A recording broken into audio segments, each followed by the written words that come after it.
Менің алғашқы табысым Қазақ хандығы фильміне түскеннен басталды. Ол кезде мен 2000 теңге тапқан болатынмын. Таңнан кешке дейін 12 сағат съемка болды.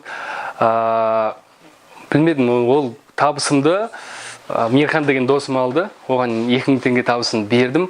Ол ертең сен Оскар алған кезде қайтадан өзіңе берем деп айтқан сол кезде. Достар, жалпы мен алғашқы табысымды қаламыздағы мейрамханалардың бірінде таңның атысы мен кештің батысына дейінгі уақытымды арнап 5000 теңге тапқан болатынмын. Бірақ сол 5000 теңгені өкінішке орай 5 минуттың ішінде құртып үлгердім.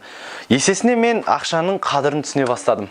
Құрметті достар, мен ең алғашқы жалақымды анамның шаштаразында көмекші болып жүрген кезде тапқан болатынмын. Сол 25 000 теңгеге мен өзіме ұнайтын кроссовка сатып алдым. Ең алғашқы жалақым маған ең алғашқы махаббатым секілді өте ыстық болды.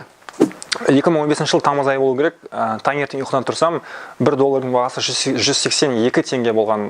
Бұл мені және әкемді, көршім Рамазанның көңіл күйін өте қатты түсіріп жіберді. Сол күннен бастап теңгеге деген біздің махаббатымыз азайды, бірақ бүгін теңге күн екен. Сол үшін алдағы уақытта теңгеміз барынша жақсы болады деген үміттемін.